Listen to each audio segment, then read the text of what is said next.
From the Family and Community Outreach Center at OCALI, this is From My Perspective, our Inspiring Change podcast series focused on amplifying the voices and lived experiences of people with disabilities and their families through stories that inform, challenge, and inspire.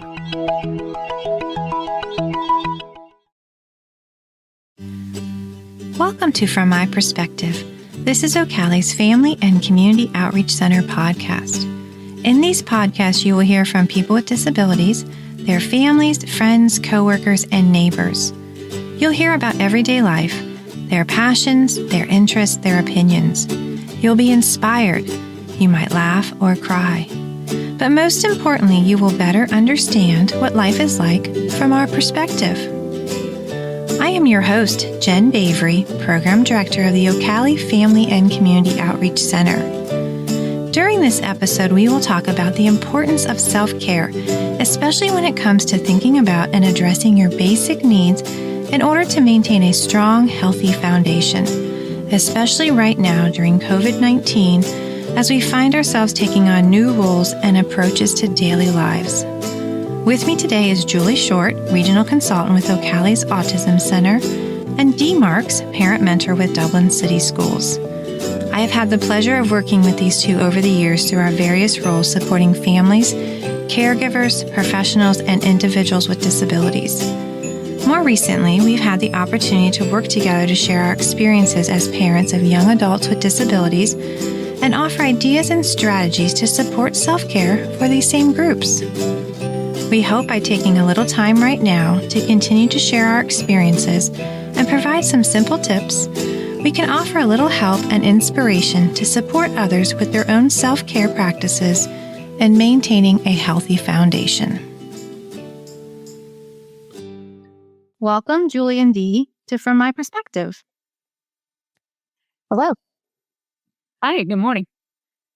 It is so great to be with you two today, even from a distance, as we are recording this virtually.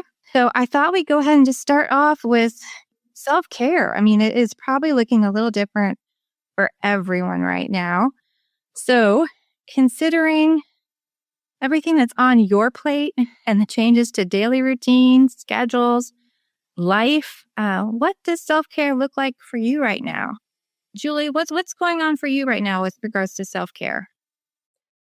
Well, we are definitely living in some very uncertain times and experiencing something that none of us have ever gone through before. And so the importance of self-care really is evident as we try to kind of get through, the fear and the anxiety and the stress that many of us are facing right now. And so for me, with self-care, I have really tried to focus in on accepting things that I cannot change, and allowing myself to know that it's okay to not be okay.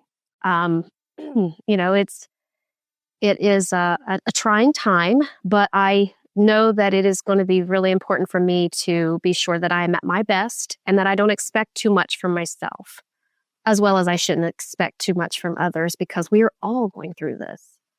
So I've just really been trying to focus in on a lot of just gathering my thoughts and reflecting on things, spending some alone time that is really necessary for me. Whether it's just kind of taking that walk that I might need to walk to my mailbox, because I've realized that even if it's just that little quick walk, it can release some of the stress and help me reset like a button for my brain, to be honest with you. So just spending a little alone time, allowing myself to, again, like I said, knowing that it's okay to not be okay, but to do the very best that I can and not expect too much. That's a really, really good point, Julie. I think, especially right now, it's just, accepting what you can, but also trying to add in what works, what you're needing right now. And the alone time, I can see many people seeking that out as well. So definitely appreciate you sharing that. How about for you, Dee? What does self-care look like for you right now? Well, when this first started, it was a little tricky. I have a son who's still in school, so he's in high school, who has autism, and I had to figure out that whole education component. And normally that's not a big issue because I work with him about 3 hours a day during the summer for curriculum, but I'm also off of my own personal work during the summer. So it was trying to figure out how could I have a typical day, typical being kind of a funny term in this situation, but one that allowed me to work with him, keep him on target education wise, but then still work both of my jobs, which are part-time, from home as well, and get done in enough time that I could say everything was shut off, at 5 p.m. And then it could be dinner and I could just put on my mom hat. So that was tricky the first several days, getting him in that routine of staying home because he got up every morning, wanted to go to school.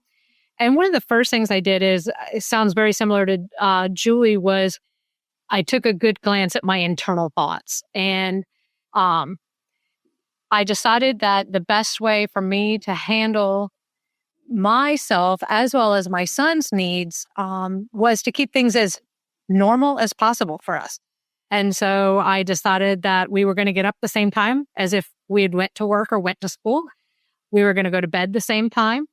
So that was a key because that allowed the weekends to be different. On weekends, we can stay up late, we can sleep in. So it allowed that consistency there. And I agree with Julie. It was a matter of having to decide that it's okay to not be okay some days. I had to make a conscious point of getting out of that so that way you wouldn't stay in that rut. But just to recognize that some days I might not get it all done, and that's okay. And I think the hardest part is just that uncertainty of the future, of not knowing when schools are going to open back up, not knowing. My son goes to doctor's appointments every week and he still has to go into the actual hospital, and that uncertainty of who we might come in contact there. I can't protect him like I can at home. And he's, got some concerns as far as being a high risk if he would get the COVID virus. So just that uncertainty, being able to say, okay, these are the parameters that I can control. These are the ones that I can't. But the ones that I can't, here's some pieces that I can put together to make them a little bit more in favor of being a positive. So we wear our mask. We go on walks, try to go every day on a walk. I agree with Julie. There's something about getting out and just feeling like you had the opportunity to get out of your house. I think that's the hard part, is even when those of us who were normally homebodies in a positive sense, just knowing that now you can't go somewhere, there's something about that does a little bit of a mental play around in your head. And you have to kind of get around that and say, okay, but I can get out. What can I do? And for me, I'm a giver. And so I love to cook. Cooking is stress relieving for me. And so I started making double batches of everything and thinking of people that I knew who either had medical conditions or were elderly and shouldn't be out. And I go drop stuff off on their porch. And then I have my son get into it and have him color them a picture to brighten up their day. Because for me, helping others gives me something that makes me feel valuable. And that's kind of kept my brain in the game. That's kind of where we are. Wow, I mean, you have made so many wonderful points in this process of just Julie was saying, kind of accepting what you can do. But I really like the fact that you shared how you are keeping the schedule as normal as possible, what a typical weekday was like. So that way you guys are enjoying your weekends. I think for several of us, and I know that in the beginning for my family, it was somewhat of a challenge to kind of know when the weekend started, when it ended, when the week started, just because everything seemed so much the same. But it's what you've just shared, Dee, has kind of inspired me to try to change a few things up for us and just trying to kind of create some more of a consistent week, and then allowing our weekends to be more of that family time and changed up a little bit more. And I think, the fact that you also mentioned, putting your mom hat on at 5 o'clock, or I think that's what you said. Yeah. That is just, it kind of breaks up that day a little bit where you're not feeling you're constantly having to be on in a different way than you were before. So that was a wonderful thing to share. So as you're going through these days where you have different things that are going on and new approaches to how you're doing things, are you recognizing those moments where you're starting to feel anxious, you're starting to feel stressed, you're starting to feel tired? Are you taking a moment to pause and think about those moments, even if you can't address them right then and there, but at least knowing that you're recognizing that something is needed for self-care? And if so, what does that look like for you? Well, I really start to recognize when I get edgy with other family members. It can be difficult when you're around each other 24/7 and don't really get that break. And I can recognize that whenever I feel like I'm starting to lose my patience, or maybe even that I'll just start to zone out a little bit and have to kind of refocus my thoughts and so forth. So it's good that I can recognize that. My family members will recognize that. Some of them will even say, hey, you might want to take your walk now, or have that little low time you were needing. But yeah, I mean, it's important that we do recognize when we are feeling overwhelmed and stressed. And sometimes I may even need a visual reminder. I may have to set something on my computer, like on my calendar, that alerts me to let me know that it's time for a break, or, time for some deep breathing exercises, or whatever it is that's going to maybe help me get through that moment. But those kinds of things are helpful for me. Having people let me know that I need a break, or I recognize it myself, or I have that visual that's for me. It's so funny you say that, Julie, because I know my family can sense it as well when I need to have a break. And I know my husband will say, "Are you doing yoga tonight? Did you sign up for yoga tonight? What are you trying to tell me?" But it's kind of funny how, but you need that. You need that support there, either through, like you said, the visual reminders, or just, your family members supporting you and say, "Hey, take a break." Yeah. Oh, Right. Dee, how about for you?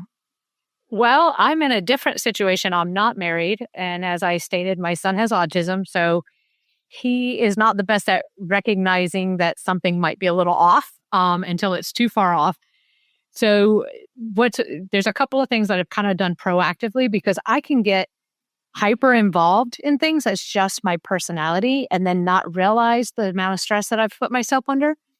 So a couple of things I've done is, first and foremost, if I wake up and I feel like I really want to cook. So the other day I woke up and I just started cooking like 6 different things.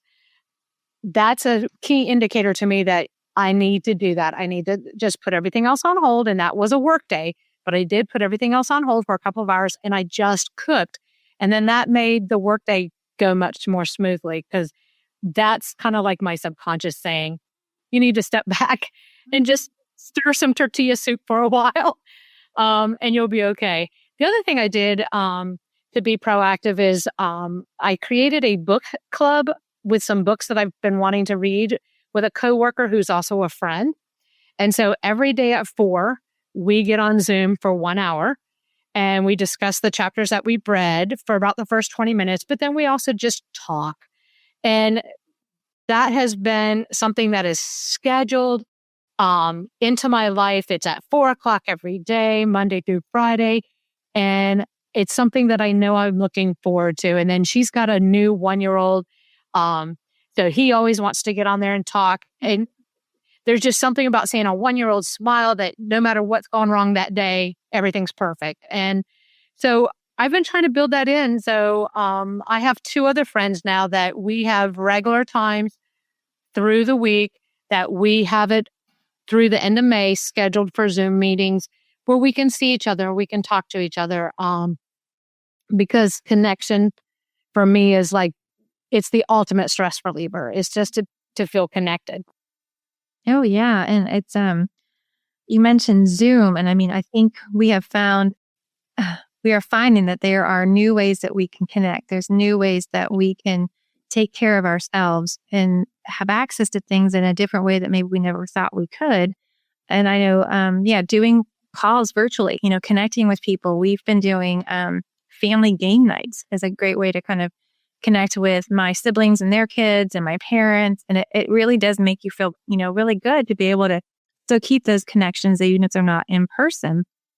And I think it would be great if we could share some tips with folks on some of the tools that you guys have, you found that have worked for you, if there are any. Do you mention Zoom? Is there anything else for you that you have found, any apps or any other online things to help support your self-care? The number one thing I have found is that the big difference is work for me allowed me to get out of the home, and my son went to school. And being a single parent, it now means we're together 24/7. And I love my son and I love spending time and we have a great time. But there's a reality that I also need to not be mom at least for a few minutes a day.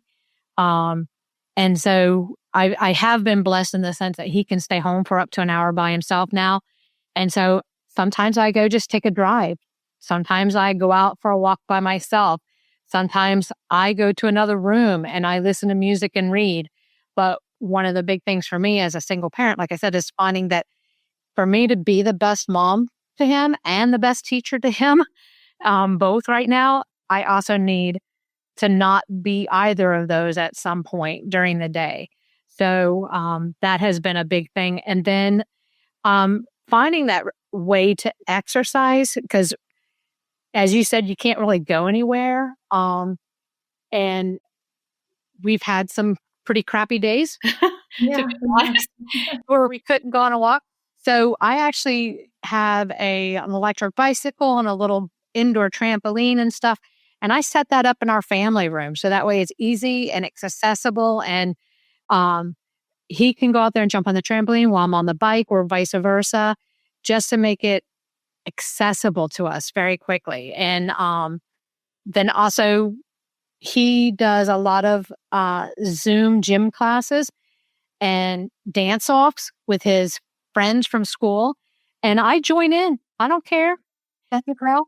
I might look like a goonberry, but you know what? I'm laughing and smiling just like the kids. And there's value in that. So that's kind of what I've been doing.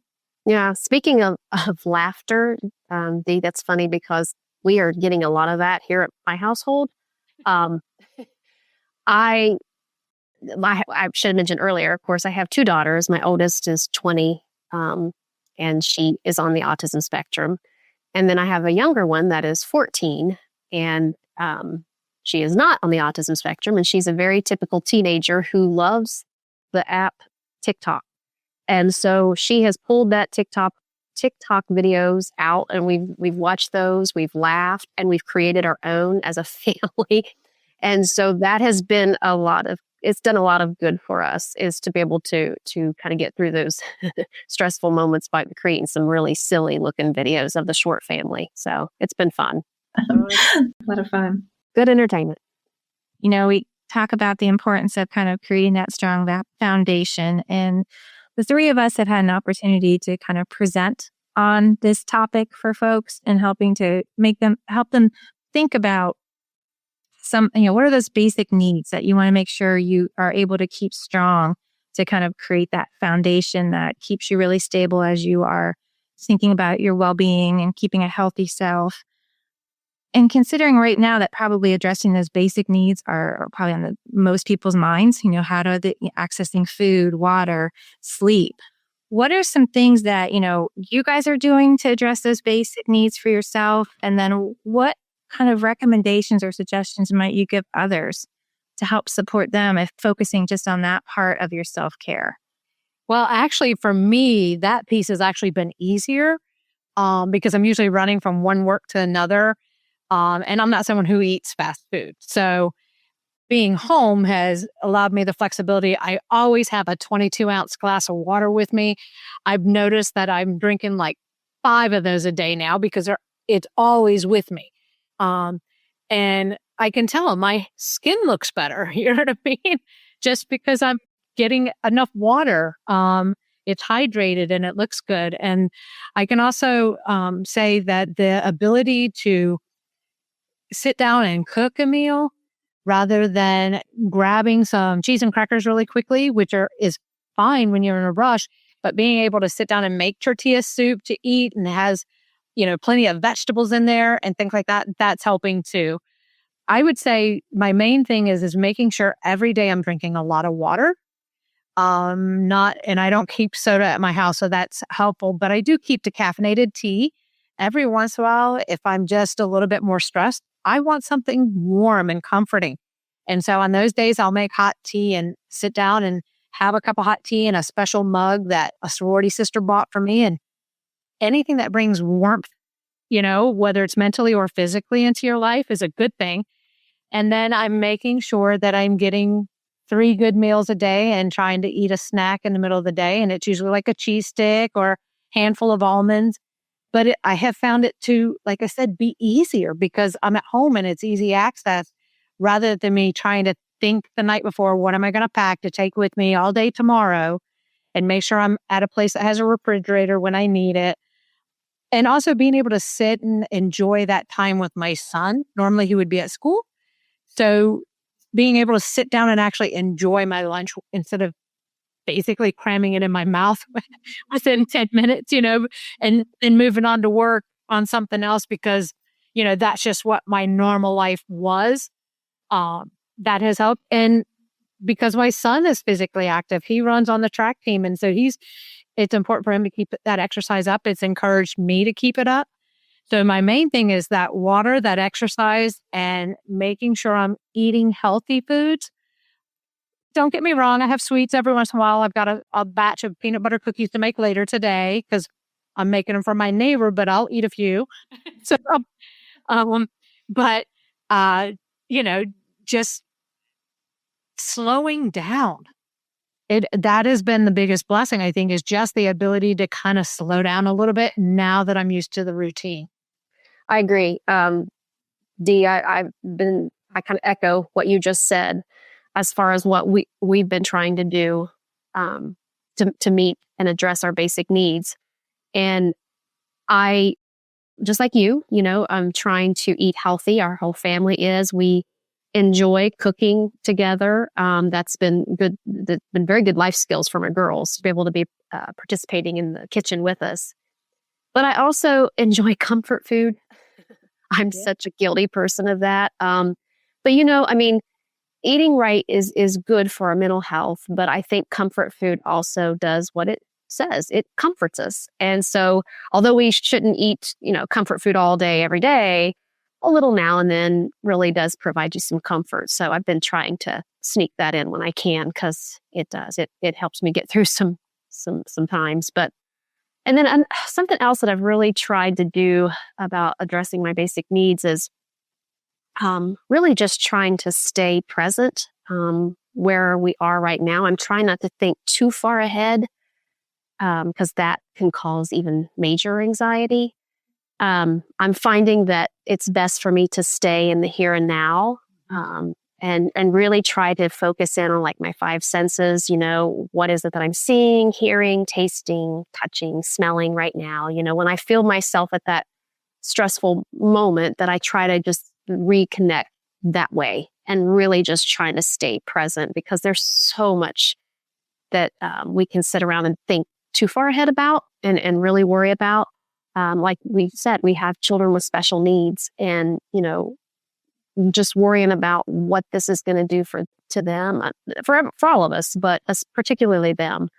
And it can overwhelm you sometimes. So I really try to stay present and take the best care of myself that I can. I think, Julie, I think that was a great point too. I had kind of thought earlier, and I think I mentioned it, that there's just such an uncertainty of our future, whether what work is going to look like, what school's going to look like, what going to the grocery store or a restaurant's going to look like. I've actually stepped back and I think part of it is we have to recognize if we're putting ourselves into stressful situations. And when this all first came out, I would sit down at 2 p.m. every day and, see what the latest was. And I have learned that's not good for me mentally because that only evolves into more what if questions for me. And so one of the self-care things that I've done for myself is to recognize that I can't do that. You know, a lot of people talk about wine with the wine, and I'm like, I just need to have the wine, skip the wine.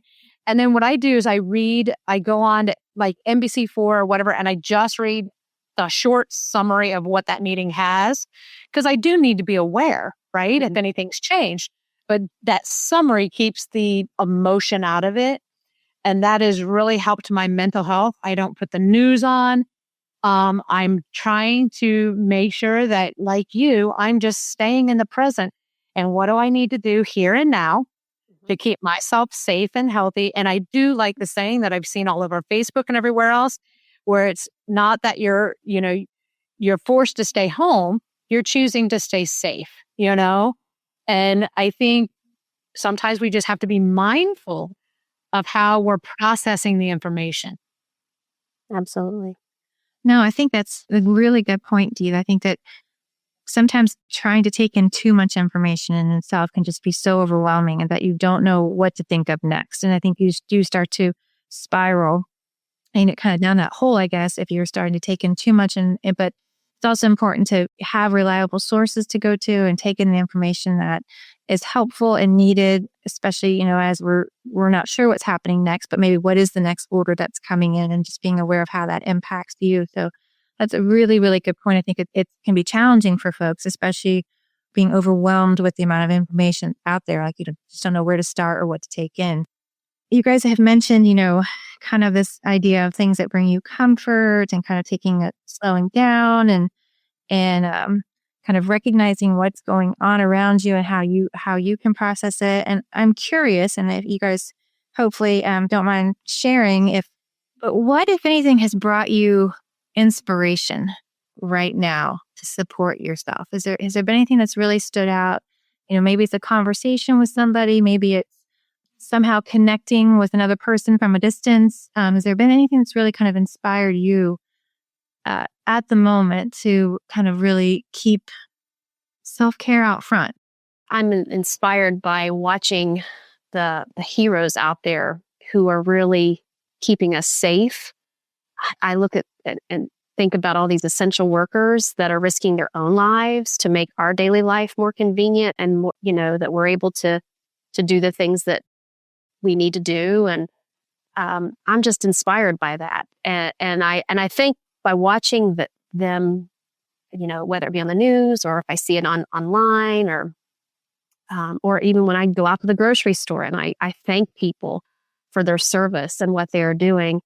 And I think that helps me try to build more resilience, to be stronger because they are risking their lives and putting themselves out there for me. You have to kind of remind yourself of that, that we are important. And I know that is just inspiring for me, is to see that, what they're doing and the service and the sacrifices they are making. I back that up 100%. And what I have found inspiring is the shift in humanity's perspective of what is a hero. Historically, it's been, somebody going in there and saving a person from a fire. And today it's someone stocking toilet paper and recognizing that I think it shifts that everyone has value.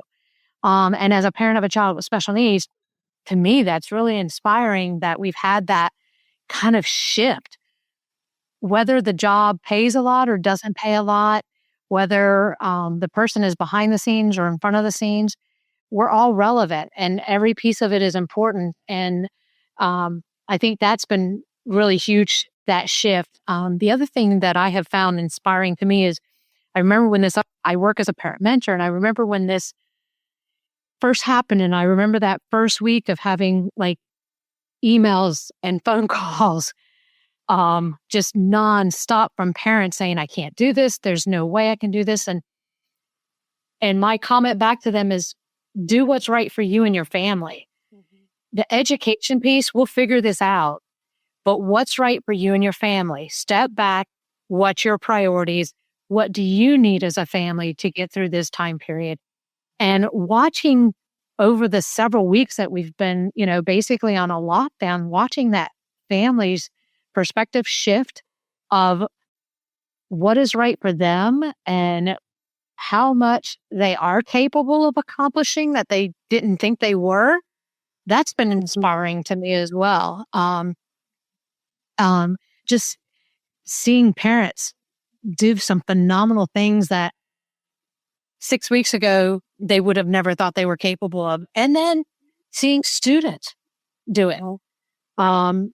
Because I participate in my son's online education, to kind of help guide him through it, and I'm watching these kids like totally step up and teach each other, and I'm like, this is cool.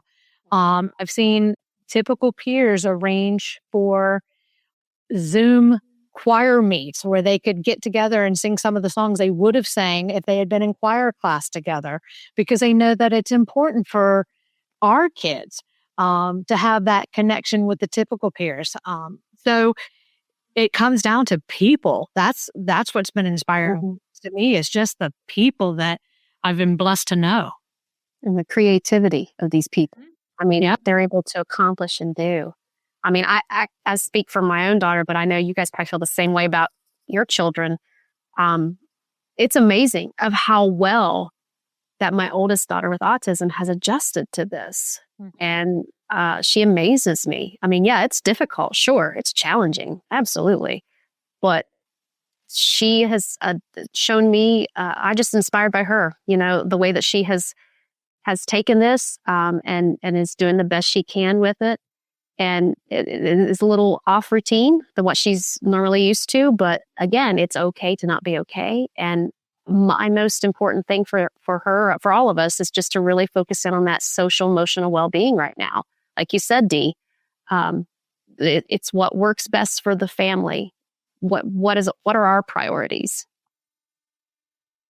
No, that's absolutely right, Julie. I know for us, for my son, it was a little bit more challenging in the first couple of weeks of not being at school. He's also in high school, and he just struggled with not knowing why we weren't going to school. And we actually had to take a couple trips over to the building just so he could see that school wasn't happening. But what we have found over the last couple of weeks is that he does seem to be adjusting more to this. Hopefully he's not getting too comfortable with being home.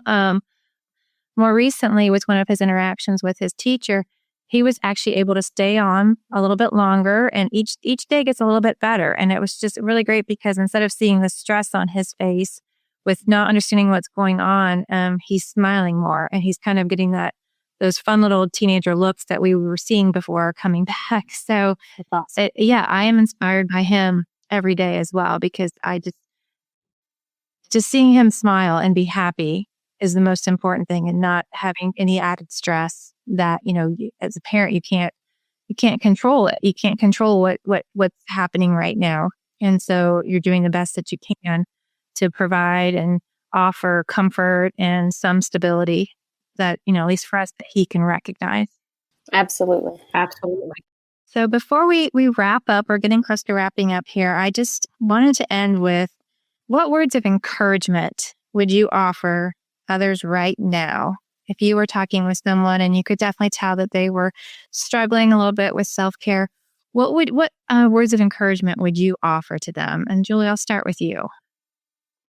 A lot of what we've kind of already said, just making sure that you're staying present, you're connecting with others, knowing that this too shall pass, as scary as it is. We are faced with something that none of us have ever gone through before. And I think it's important for us to recognize that it's okay to have those feelings that we might have, feelings such as, I'm scared or I'm worried. I think if when we name our feelings, actually that has been shown in brain scans that can really help make positive changes in the brain. So saying those things out loud and recognizing those feelings that you might be having, it can actually help. And so just making sure that we're connecting with people, connecting with others, looking after one another, and just recognizing that, we'll get through it. We'll get through it together. How about you, Dee? I agree. When you said that, my first thing that popped to mind is just step back. You know, if you're feeling that overwhelmed, it means you're in the midst of it. And sometimes we just need to step back and to think about it, that it's a moment in time. It sounds like it's going to be a long moment before we're back to, if we ever get back to what was considered normal, a month and a half ago. And so recognizing that no one has a firm grasp on this, lighten the load on your own shoulders by recognizing there's nobody that's doing fantastic at this. We're all having moments of good days and moments of not so good days. So one of the things that I made a recommendation to a parent the other day who was kind of struggling is I told her to get a jar out, and she didn't have a jar, but she had like a little Tupperware container. And I said, every day when something happens that makes you smile, or you feel like you've accomplished something, or it just was a good thing, I want you to write it down and put it in the jar. Because if you do that every single day, in 7 days, you got 7 things in there, and you physically get to watch this fill up, that there have been good moments. There has been laughter. There has been something that you've accomplished that you didn't think you would. I think sometimes when there's so much going on and so much busyness coming at you from all different angles with the COVID virus, trying to teach your kids at home, trying to maintain your work schedule, trying to make sure you're hitting the grocery store at the right time so they have the ingredients that you need, trying to make sure you picked up your child's medications. With all of that coming at you from all different angles, it can be real easy to forget the little things that you just felt good about for a moment. And I think those are the things that we have to try to embrace and kind of be able to take a deep breath and exhale the other pieces out. Wonderful words, guys. I really appreciate you both joining me today and sharing this information. I know that it's going to help others who are going through similar things right now, or just trying to continue, like you said, you kind of see what are those positives that you're seeing every day, and really just kind of focusing in on that. But knowing that if something isn't going the right way, it's okay. It's okay that it's not, and that, things will adjust as you move forward. So again, thank you both for being with me today and joining in on this podcast and sharing your perspectives. I really appreciate having you both with me today. I would also like to thank my colleague Simon Buer for supporting Julie, Dee, and me with this virtual podcast recording. Simon is OCALI's conference and events manager and OCALI's podcast extraordinaire. I welcome all of you to tune into the amazing episodes Simon has produced through OCALI's Inspiring Change podcast, including the Voices, Visions, and Victory series produced during the COVID-19 pandemic. Thank you for listening to this episode of From My Perspective. By sharing these experiences and perspectives, I hope you are inspired to take the first step to support a new self-care habit, or the next step as you continue on your own self-care journey. If you would like to learn more about OCALI and its resources, including additional From My Perspective episodes, please visit ocali.org.